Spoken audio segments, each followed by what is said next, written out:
आज आप जो कुछ भी हैं अपनी हैबिट्स की वजह से हैं। आपकी हैबिट्स आपको सक्सेसफुल भी बना सकती हैं और आपकी हैबिट्स ही हैं जो आपको सक्सेसफुल बनने से रोक भी सकती हैं। आप हेल्थी हैबिट्स रखते हो या बैड हैबिट्स, यही इस बात को डिटरमिन करती हैं कि आप अपनी लाइफ में खुश रहने वाले हो या ना खुश, हेल्थी रहने वाले हो या अनहेल्थी, हर वक्त थके थके रहने वाले हो या फिर एनर्जेटिक। ये हैबिट्स ही हैं जो हमारे एटीट्यूड, डिसीजन मेकिंग और एक्शंस को शेप करती हैं। ये हमारी लाइफ के हर पहलू पर असरअंदाज होती हैं। आपको यहाँ पे इस फैक्ट को भी एक्सेप्ट करना पड़ेगा कि पॉजिटिव हैबिट्स बिल्ड करना is not an easy task. लेकिन इससे पहले कि आप पॉजिटिव और गुड हैबिट्स को बिल्ड करें, आपका ये जानना जरूरी है कि हैबिट्स आखिर हैं क्या और ये कैसे बनती हैं। आपको आज भी याद होगा जब आपने पहली दफा साइकिल चलाई थी, और ये भी याद होगा आपको उस वक्त कुछ समझ नहीं आ रहा था, कब पैडल मारने हैं और कब ब्रेक। आप इतने कंफ्यूज थे कि कभी रास्ते पे देखते थे तो कभी नीचे पैडल्स पर। लेकिन डेली साइकिल चलाने से आपके माइंड ने इन सब चीजों को कुछ दिनों के बाद सिंक्रोनाइज कर लिया था। अब ये साइकिल चलाने का प्रोसेस आपके सबकॉन्शियस माइंड में सेव हो चुका था और आप जान गए थे कि कब ब्रेक लगानी है और कब पैडल्स मारने हैं, और इनके साथ साथ आपको अपने रास्ते पर भी फोकस करना है। जब भी हम कोई काम करते हैं हमारे माइंड को उसके लिए बहुत मेहनत करनी पड़ती है, पर जैसे जैसे आप उस काम को रिपीट करते रहते हैं वो काम आपके सबकॉन्शियस माइंड में सेव हो जाता है और आपके माइंड को उसके लिए ज्यादा मेहनत नहीं करनी पड़ती और इवेंचुअली ये आपकी हैबिट बन जाता है। यही वजह है कि आप कभी कभी एक वक्त में दो टास्क परफॉर्म कर लेते हो, जैसे मोबाइल यूज करते हुए बगैर रास्तों पे देखे घर तक पहुंच जाना, सुबह डायरेक्ट उठ के बाथरूम जाना, रोज ब्रश करते हुए मोबाइल यूज करना। हमारा माइंड हमारी एनर्जी को बचाने के लिए इन बार बार के कामों को हैबिट्स बना लेता है ताकि दूसरे इंपॉर्टेंट कामों पर फोकस कर सके। ये तो हो गई हैबिट्स।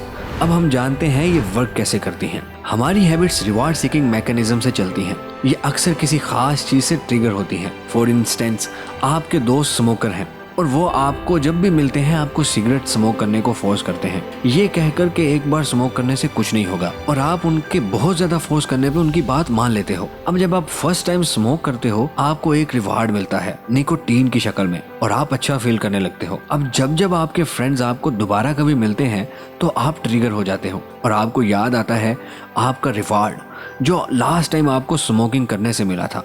अब आप उनके कहे बगैर भी सिगरेट स्मोक करोगे just for the sake of reward. ये रिवार्ड आपको कोई भी काम करके मिल सकता है, जैसे घंटों घंटों मोबाइल यूज करना, मूवीज देखना ताकि डोपामीन जैसा रिवार्ड हासिल कर सको, या फिर किसी की हेल्प करना एक खुशी जैसे रिवार्ड को हासिल करने के लिए।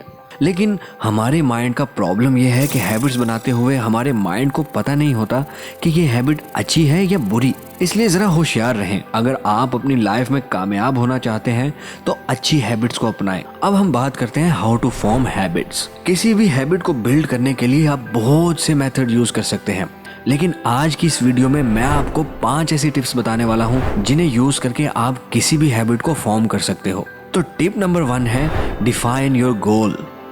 किसी भी हैबिट को फॉर्म करने के लिए आपके गोल का सेट करना बहुत जरूरी है। रिसर्च से पता चला है कि जब जब इंसान ने अपना गोल सेट किया है और उसको अचीव करने की कोशिश की है, इंसान 99% उसमें कामयाब हुआ है। इसलिए सेट योर गोल फर्स्ट। आखिर कौन सी ऐसी हैबिट है जिसे आप फॉर्म करना चाहते हो? Tip number 2, create a detailed Q based plan.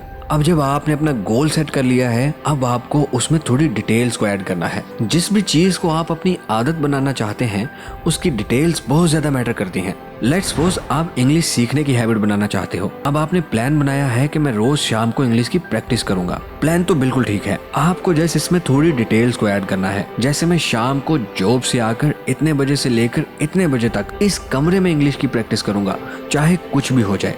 इस तरह से आप 3 से 4 चीजों को एक दूसरे के साथ लिंक कर दोगे, और जब भी कभी आप गलती से भूल जाओगे कि आपने इंग्लिश स्पीकिंग की प्रैक्टिस करनी है, तो ये चीजें ही होंगी जो आपको याद दिलाएंगी कि आप कुछ भूल रहे हो, आपको भी कुछ करना है। इस टिप को आप किसी भी हैबिट को बिल्ड करने में यूज कर सकते हो। Tip number 3, start with incredibly small habit. जब ज्यादातर लोग किसी नई हैबिट को बनाते हुए स्ट्रगल करते हैं तो अक्सर ये बहाने लगाते हैं, मुझे थोड़ी मोटिवेशन की जरूरत है, काश मेरे पास उतनी विल पावर होती जितनी उसके पास है। ये एक रॉन्ग अप्रोच है। रिसर्च के मुताबिक आपकी विल पावर आपके मसल की तरह है। जब आप इससे ज्यादा काम लेते हैं तो ये फटीग कर जाता है और थक जाता है। बीजे फो कहते हैं अगर आप अपनी एक्सरसाइज के पहले दिन ही 50 पुशअप्स लगा लेंगे तो 98% चांसेस हैं कि आप 2 या 3 दिन के बाद एक्सरसाइज करना गिव अप कर देंगे। इसलिए पहले दिन बजाय 50 पुशअप्स लगाने के सिर्फ 5 पुशअप्स लगाना स्टार्ट करें और अपनी मसल मेमोरी को बनाएं। अगर आप मेडिटेशन करना चाहते हैं तो बजाय 30 मिनट्स के सिर्फ 5 मिनट की मेडिटेशन से स्टार्ट करें। और इसी तरह कोई भी हैबिट हो उसे हमेशा आहिस्ता आहिस्ता बिल्ड करें। Tip number 4, when you sleep get back on track quickly. कितनी दफ़ा ऐसा हुआ है कि आप कोई हैबिट को बिल्ड करने की कोशिश करते हो, आप उसे 3 या 4 दिन या 1 वीक के लिए करते भी हो और फिर उस हैबिट को स्किप कर देते हो और नई हैबिट बनाने में फेल हो जाते हो। ये मिस्टेक्स तकरीबन सब बिगनर्स करते हैं, लेकिन अगर आप सक्सेसफुल लोगों को देखो तो कभी कभार वो भी ये मिस्टेक करते हैं, लेकिन उनकी खूबी ये है कि वो बड़ी जल्दी अपने ट्रैक पर वापस आ जाते हैं। आपको भी कुछ ऐसा ही करना है। अगर एक दिन मिस हो गया तो कोई बात नहीं, कोशिश करें नेक्स्ट डे अपनी हैबिट को लाजमी परफॉर्म करें। देखें, आपको फेलियर को कभी भी एक्सपेक्ट नहीं करना चाहिए, लेकिन अगर कभी फेलियर आ गया तो उससे लड़ना कैसे है इसकी प्लानिंग आपके पास लाजमी होनी चाहिए। थोड़ा सा टाइम निकालिए और देखें कौन सी ऐसी चीजें हैं जो आपके और आपकी हैबिट के दरमियान एक बड़े पत्थर की तरह रुकावट बन रही हैं और आपको उनके साथ कैसे डील करना है, और मोस्ट इम्पोर्टेंटली आपको बाउंस बैक कैसे करना है। अगर रास्ते में कोई रुकावट आ गई तो आपको बस कंसिस्टेंट बनना है, ना कि perfect. Tip number 5, be patient and stick to pace. दुनिया में सबसे मुश्किल चीज सब्र करना है। अगर आपने सब्र के साथ कंसिस्टेंट रहना सीख लिया तो आप जिंदगी में कमाल कर सकते हो। अगर आप बिगनर हो और रोज जिम में ज्यादा वेट लिफ्ट करना चाहते हो तो ग्रेजुअली वेट को इंक्रीज करो। हर दिन थोड़ा थोड़ा वेट बढ़ाते जाओ, ना कि पहले ही दिन 30 या 40 किलो के वेट से स्क्वाट्स लगाने लग जाओ। ऐसा करने से हैबिट का तो पता नहीं, लेकिन अगले दिन आप अपनी जिम जरूर स्किप कर दोगे। इसी तरह अगर आपने अभी बुक रीडिंग शुरू की है तो अपने आप से ये कभी एक्सपेक्ट ना करो कि आप एक ही दिन में सारी बुक रीड कर लोगे। आपको शुरू में अपने आप को थोड़ा टाइम देना पड़ेगा और आप शुरू में एक दिन का एक चैप्टर पढ़ सकते हो। ऐसा करने से आप उस बुक का कंसेप्ट भी सही से समझ पाओगे और आप बोर भी नहीं होगे। और इसी तरह कोई भी काम हो, आप इन टिप्स को यूज करके अपनी हैबिट्स को बिल्ड कर सकते हो। आपको खरगोश की फास्ट स्पीड नहीं चाहिए, बल्कि आपको कछुए की स्लो स्पीड और कंसिस्टेंसी चाहिए, क्योंकि न्यू हैबिट्स बनाना आसान हो जाती हैं जब आप सब्र से काम लो और कंसिस्टेंट रहो। तो लिखो कमेंट्स में वो हैबिट्स जिनको आप अपनाना चाहते हो या अपना चुके हो, और आपने क्या क्या प्रॉब्लम्स फेस की हैं उनको बिल्ड करते हुए, और उनसे कैसे कोप अप किया। आई होप आपको आज की वीडियो से कुछ नया सीखने को मिला होगा। मिलते हैं आपसे ऐसी ही एक नई वीडियो में, तब तक के लिए खुदा हाफिज।